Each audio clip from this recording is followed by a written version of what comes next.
네, 오후 방송 이어서 보겠습니다. 자, 오늘 오전에 제가 이제 녹화했던 영상들은 일단 업로드가 되었고요. 참고하실 분들은 전에 영상 한번 찾아서 한번 보시면 될 것 같습니다. 제가 여기 잠깐 계좌 보시면 수익 난 금액이 오늘 코인테크라는 종목으로 일단 매매를 해서 일단 수익을 조금 뽑아냈고요. 그리고 짧게 단기로 이제 매수는 했습니다만 풀 매수는 진행하지 못했습니다. 일부만 일단 매수를 진행했고요. 자, 그러면 이제 5장에 이어서 진행을 하는데, 5장 흐름들은 전에 영상 참고하시면 됩니다. 5장은 일단 흐름을 보니까 지금 오늘 현대 기아차에서도 보면 LFP 배터리 있죠. 리튬, 철, 인산 관련된 섹터 배터리 교체 소식이 들리면서 오늘 파워넷, 그 다음에 코인테크가 선발로 갑자기 나섰고요. 그 다음에 이즈라는 종목하고 기존의 선발주였던 아모그린텍 이렇게 일단 시세가 나오고 있습니다. 제가 굳이 뭐 차트는 띄우진 않겠습니다. 일단 한번 찾아보시면 될 것 같고요. 선발주 움직임대로 말씀드렸고, 버킷 스튜디오 같은 경우에는 어제 상한가 진입했던 종목인데, 이 상한가 진입했던 종목이 오전장에 이렇게 마이너스까지 만들고 가는 경우가 거의 없습니다.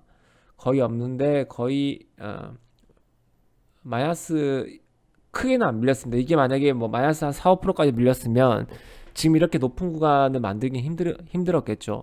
그래서 제가 일단 오전장에는 조금 조정 구간이어서 이제 오늘 전에 상한가 간 것 때문에 부담스러운 자리라서 오늘 조정 아니면 좀 시가 근처에서 버티는 움직임이 나올 줄 알았는데 급등이 또 나왔습니다. 근데 전체적인 그 K 컨텐츠 관련된 종목들을 보면 크게 끌고 나가지 못하고 있습니다. 결국은 오전에도 제가 이제 말씀드렸던 내용이지만 일단 고점을 남길 것 같긴 해요.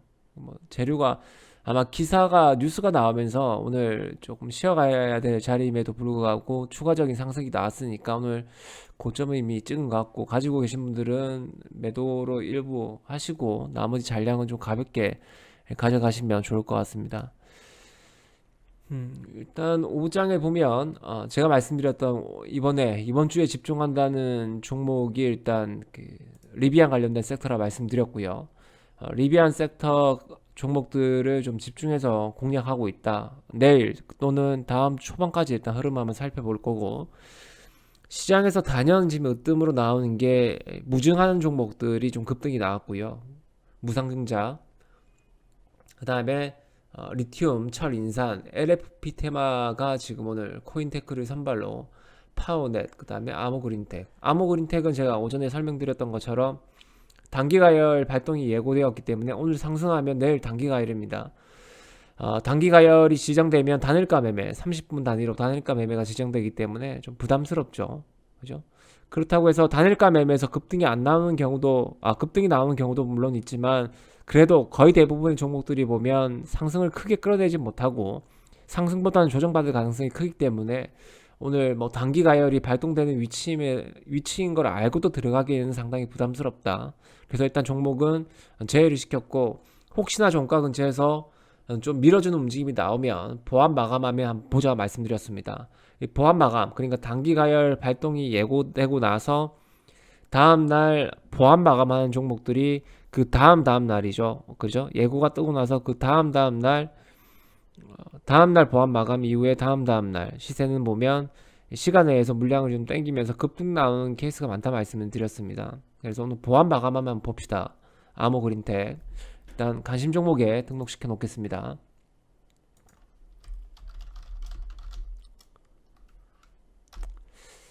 자, 일단 이렇게 설명 일단 드렸고요. 오늘 그 5장에는 제가 이제 대원 화성을 좀 모을지 아니면 우신 시스템을 조금 더 모아서 갈지는 종가 근처, 그러니까 2시 반 3시 정도 되어 봐야지 알 수 있을 것 같습니다. 오늘 에코캡 기존의 선발주였던 에코캡, 대원 화성, 그다음에 우신 시스템 이렇게 세 종목을 보고 있는데, 일단 에코캡도 반등이 나왔습니다.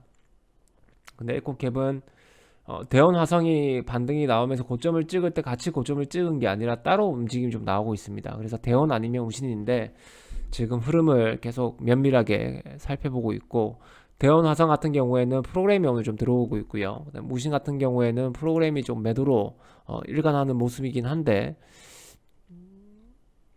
다시 조금 들어왔네요. 방금 반등 이 하락 구간에서 소폭 이제 돌리는 구간이 나오면서 다시 물량들이 좀 돌리긴 했습니다. 프로그램이. 근데 큰 의미는 없고요. 거래가 안 실렸기 때문에 전 거래일 동시간대 대비해서 여기 보시면 13.28%면 오늘 움직임이 없다는 뜻입니다. 간혹 이제 종가 근처에서 물량이 급하게 붙는 경우는 있긴 한데 그 물량이 좀 급하게 붙으면서 프로그램이 아니고 상승을 끌어낸다면 따라 붙어야 되겠죠. 추격도 가능한 위치입니다. 충분히 뭐 조정을 받았기 때문에. 자, 그럼 오늘 5장에는 교육으로 해서 기술적인 부분 이거 하나만 딱 짚고 넘어갈 수 있도록 하겠습니다. 자, 제가 가장 중요하게 생각하는 부분이 어떤 부분이라 말씀드렸습니까? 기회 앞으로 제가 이제 방송을 구독하시는 분들은 귀에 딱지가 않도록 아마 들으실 겁니다. 대장주 또는 후발주 그리고 이제 시장을 이끌고 있는 섹터라고 말씀을 드렸습니다. 그러면 섹터 내 그러니까 테마 내에 종목들이 존재하고요. 이 종목들이 존재하면서 대장주 그러니까 선발그룹과 후발그룹이 나눠져 있습니다. 그죠?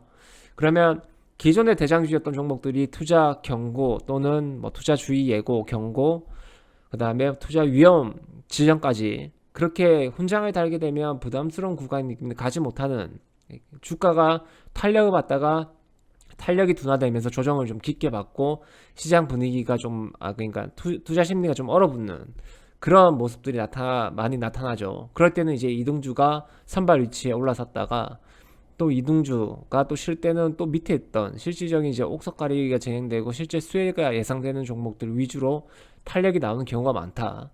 그럼 결국은 오늘 같은 경우에도 보면 코인테크가 뉴스가 한 줄 나왔습니다.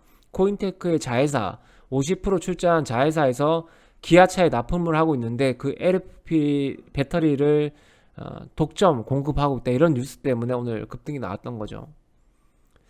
그래서 이제 후발이지만 선발로 낼 수 있는 움직임이 포착이 된다면 제가 오늘 코인테크를 7%대 매수를 해서 15%에서 18% 사이 분할 매도를 했습니다. 결국은 10% 정도 수익을 내고 끊어냈는데 이런 움직임들을 빨리 캐치할 수 있었던 이유가 전체적인 섹터를 보는 흐름을 제가 먼저 봤고요. 오늘 파워넷이 장 초반에 강세였으니까. 그리고 전체적인 분위기가 형성이 되었을 때 코인테크가 원래 후발주 위치였지만 선발주에 근접하는 그런 흐름들이 나왔다는 거죠. 물량들이 들어오면서. 그래서 과감하게 7%대 진입을 했고 뉴스가 터지면서 이제 오버슈팅이 나오는 구간에서 매도를 했습니다. 그래서 수익을 여기 보시면 크진 않지만 800만 정도 수익을 일단 냈습니다. 내고 일단 매도를 했고요. 자, 그러면 섹터라고 말씀드린 가장 중요한 게 이제 종목 테마에 대한 섹터는 기대감이라 말씀드렸습니다. 재료가 이제 뭐 디데이가 정해진 재료 같은 경우에는 그 디데이가 다가오면 다가올수록 재료는 소멸할 가능성이 크다. 하지만 그 디데이가 정해져 있다 하더라도 전체적인 시장 분위기나 이제 그에 비슷한 이제 이벤트에 따른 부가적인 요소들이 만약에 있다면 이 시세가 좀 크게 올랐다가 다가오면 다가올수록 이제 빠지긴 하겠지만 그래도 그 탄력은 유지될 가능성이 큽니다. 그러면 리비안이 다음 주에 상장한다 가정을 했을 때 지금 미국 시장에서 테슬라가 굉장히 잘 나가고 있죠. 주가의 위치가. 그러면 리비안도 당연히 뭐 테슬라의 대항마라고 불리는 리비안도 당연히 뭐 주목을 받을 수밖에 없겠죠. 그렇다면 리비안 관련된 종목들이 보면 이제 뭐 뉴스가 많이 나오고 있습니다. K 배터리 우리나라 기업들이 리비안 관련된 업체에 납품하기 위해서 여러 방면을 조율 중에 있고 미팅도 일단 활발하게 진행되고 있다. 협의가 일단 진행되고 있다. 이런 뉴스들이 또 부가적으로 나오면서 이 기대감이 커질 수밖에 없다는 위치죠. 그러면 이제 섹터는 완성이 되었습니다. 테마는 완성이 되었고 그러면 선발주, 후발주에 대한 움직임들을 계속 이제 모니터링 하고 있다가 캐치가 되고 나면 뭘 봐야 될까요? 기본적으로 이제 그 기술적인 부분은 안 보고 넘어갈 수가 없습니다. 저도 이제 차트를 항상 틀어놓는 이유가 기술적인 부분이 중요하기 때문에 차트를 일단 켜놓고요.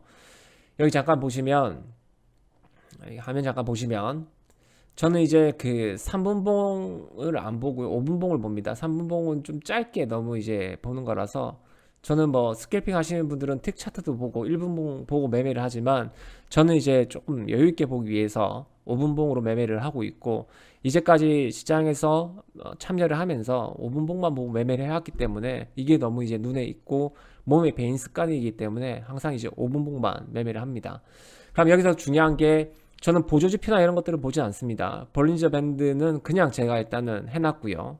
그냥 일단 해놨고, 이게 저항을 받는 경우도 간혹 있기 때문에 혹시나 몰라서 참고하기 위해서 이 볼린저 밴드 상한선, 하한선, 중심선까지 일단은 해놓은 상태지만, 가장 중요한 게 보면 이 분봉상 기본 세팅되신 분들은 5분선이겠죠. 5분선, 10분선, 뭐 30분선 이렇게 있을 겁니다. 이 일봉상에 이제 그 5일선, 3일선, 이 3, 50, 40, 120 이렇게 나타난 것들은 3일에 대한 기준이죠. 일봉이기 때문에. 주봉은 3주선이고요. 분봉은 말 그대로 3분선입니다. 3분선. 그죠? 그러면 3분선, 5분선, 이거는 기본적인 세팅을 제가 일단 해놓은 선이고, 그 뒤에 중요한 게 세 가지가 있습니다. 뭐가 있습니까? 108, 마우스 커서 한번 보시면 108, 216, 360분선을 제가 해놨습니다. 이걸 해놓은 게 무슨 뜻이냐면, 자, 일단 지금 제가 이제 오랫동안 매매를 해왔지만, 시장이 원래는 몇 시까지였습니까? 9시 개장을 해서 3시에 마쳤죠. 근데 지금은 이제 9시 개장해서 30분이 늘었습니다. 박근혜 정부 때 늘었나요? 하여튼 간에 늘었습니다. 근데 저는 일단 매매 시간을 9시부터 3시까지, 그러니까 총 6시간을 잡고 기준으로 잡았습니다.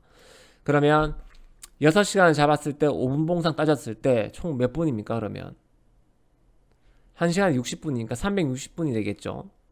그러면 우리가 360분 동안 이 5분봉에 죄송합니다. 다시 한번 정리를 해볼게요. 그러면 하루 종일 이제 나올 수 있는 봉수가 몇 개인가요? 5분봉상 하루를 가정했을 때, 자, 5분봉이 6시간 됩니다. 그러면 총 이제 1시간이니까 60분이지 않습니까? 그럼 12개겠죠. 1시간에 12개. 12개 곱하기 총 6시간. 12 곱하기 6시간 하면 72입니다. 72.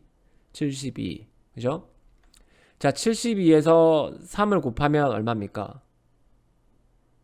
216분선이죠. 이게 5분봉에 보는 3일선입니다. 5분봉상 3일선인데 이게 조금 더 선행을 해요. 일봉상의 위치보다는. 그럼 조금 더 이제 빠르게 캐치할 수 있겠죠. 단 이제 정배열이란 조건 하에서 말씀드리는 겁니다. 그럼 360분선은 얼마입니까? 72가 이제 1시간 기준으로 말씀드렸고, 총 6시간이니까, 그죠? 그러면, 잠깐 제가 오랜만에 설명을 드리니까 헷갈리는데, 자, 잠깐 다시 한번 봅시다. 그러면 5분 봉상 1시간 기준으로 했을 때 12개 봉이 나온다, 그죠? 그러면 이제 6시간 곱했을 때 72가 이제 하루의 기준선입니다. 72분선이. 그러면 그러니까 3일선 기준으로 했을 때는 216분선이 맞고요. 그럼 72에서 5를 곱하면 얼마입니까? 5일선을, 그러니까 5일을 더했을 때, 5일 곱했을 때, 그럼 360분선이 되겠죠. 그럼 결국은 이제 216분선이라는 것은 3일선에 대한 기준이고요. 분봉상. 그 다음에 360분선은 5일선에 대한 기준이라는 겁니다. 그럼 제가 이 표시를 해놨죠. 자, 216분선이 빨간 선입니다. 그죠? 빨간 선에 두께를 제가 좀 굵게를 해놨는데,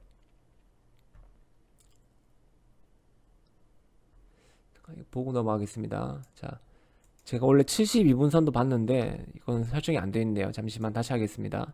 자, 72분선도 포인트를 좀 굵게 해놓고요. 108분선, 그 다음에 216, 360분선까지 좀 굵게 해놓겠습니다.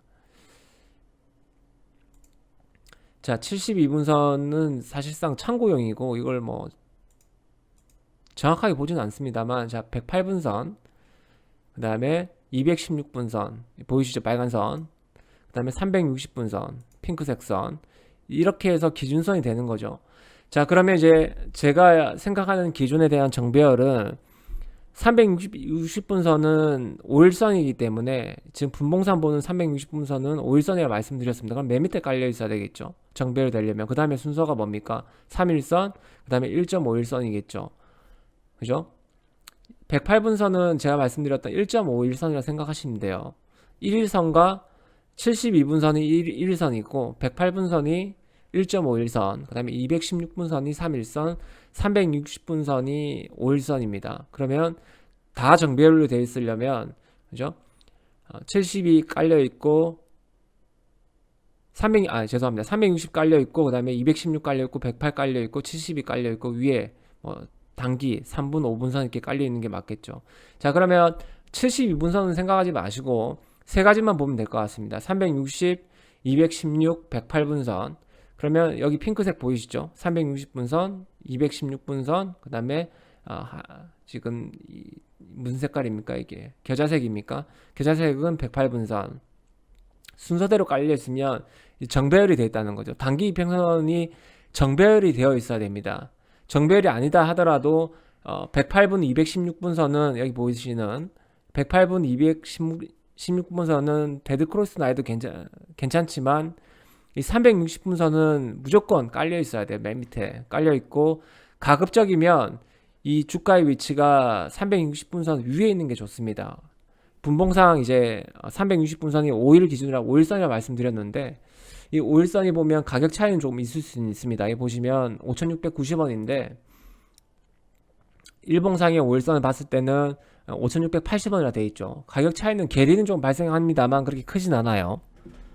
그럼 주가의 위치가 여기 들어와 있는 종목 위주로 매매를 하다 보면 단기 이평선들이 보면 정배열이 되어 있고 슈팅 준비가 돼 있다, 이런 걸 뜻한다고 보시면 될 것 같습니다.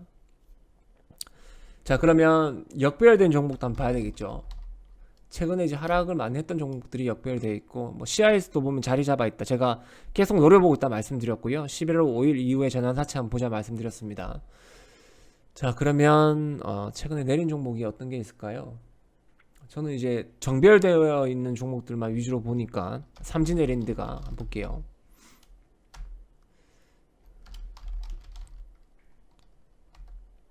보세요. 이거는 이 핑크색 선 360분선이 역배열되어 있고 단기 이평이 거꾸로 뒤집어져 있잖아요. 그죠? 이 단기 이평선들이 역배열되어 있는 종목들은 가급적이면 진행하지 마세요.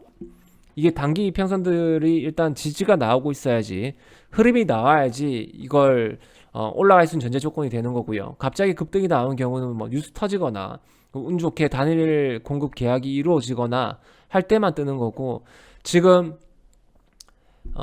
여기서 만약에 급등이 나오면 당연히 여기 있는 108분선 돌아가고요. 골든크로스 나오면서 자리가 바뀌겠죠. 108분선이 가장 먼저 올라오고, 그 다음에 216분선, 3일선이 이렇게 돌아가는 움직임이 나오면서 360분선이 밑으로 깔리겠죠.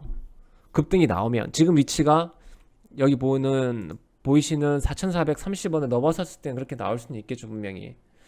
하지만 이걸 뭐 기다리지 마시고 가급적이면 정배열되어 있는 종목 있죠, 분봉상 정배열되어 있는 종목, 정배열되어 있는 종목을 위주로 관심 종목에 등록을 하시고, 그 다음에 봐야 될 게 재료가 있냐 없냐 확인을 하고 나서 섹터, 그 다음에 1등 주냐 뭐 2등 주냐 3등 주냐 이런 것들을 확인해서 들어가면 시장에서 수익 낼 확률이 높아진다는 겁니다. 자, 제가 일단 설명을 하나 드렸습니다. 팁을 하나 드렸습니다, 오늘. 그러면 이걸 한번 응용하셔가지고 이때까지 수익 난 종목들을 한번 살펴보세요. 어떤 위치에서 매수를 하셨는지 살펴보시고, 내가 수익 난 구간이 정배열에서 매수를 해서 수익이 났구나 아마 생각이 드실 겁니다. 모든 조건의 종목들이 보면 급등 전조, 그러니까 급등하기 전에는 자리를 만들고 있다는 거죠. 갑자기 뭐 튀는 종목도 있습니다만 극히 드물고 자리를 잡아놓은 상태에서 나중에 달릴 준비 되었습니다 할 때 달리는 거지, 갑자기 뭐 뛰어나가는 경우는 없습니다. 간혹 뭐 뉴스 터지거나 그럴 때는 있겠죠. 하지만 이 정배열이 된 종목들 위주로 매매를 하다 보면 터진 종목들이 분명 나올 거고, 이때까지 수익 낸 것들을 한번 찾아보시고 이 종목이 어떤 위치에서 내가 매수를 했는지 한번 복기를 해보시면 이 단기 이평선들이 정배열이 되었냐 안 되었냐, 역배열이냐 아니냐의 차이가 굉장히 클 겁니다. 역배열이 있으면 당연히 주가는 단기 매물에 대한 부담을 받을 수밖에 없는 위치겠죠. 자, 일단 오늘 여기 분봉상 팁을 일단 드렸고요. 이 팁 외에도 지금 매매하는 데 있어서 제가 참고하는 내용들이 굉장히 많습니다. 그것들을 일단 하나하나 알려드릴 테니까 지금 궁금하신 내용들 있으면 댓글 좀 달아주시고, 구독 버튼 꼭 좀 눌러주시길 부탁드리겠습니다. 구독 버튼이 있어야지, 구독자 수가 늘어야지 저도 재밌게 좀 힘을 내서 하지. 지금 제가 또 목이 굉장히 안 좋습니다. 감기 기운이 좀 있어가지고 편도선이 지금 많이 부어 있음에도 불구하고 이렇게 열정적으로 내용들을 알려드리고 있으니까 구독 버튼 눌린다고 뭐 돈이 지불되는 거 아니지 않습니까? 그리고 댓글 단다고 해서 뭐 돈 드는 거 아니지 않습니까? 뭐 손해 보는 게 없지 않습니까? 그러니까 댓글도 궁금한 내용 있으면 언제든지 다 달아주시고, 이 활성화가 되면 될수록 저는 많은 것들을 알려드릴 수 있도록 그렇게 하겠습니다. 자, 오늘 10월 28일 방송은 여기서 일단 마치고요. 제가 종목은 오장에 좀 매수를 해서 어떤 종목들을 매수했는지 내일 오전에 다시 한번 더 말씀드릴 수 있도록 하겠습니다. 감사합니다.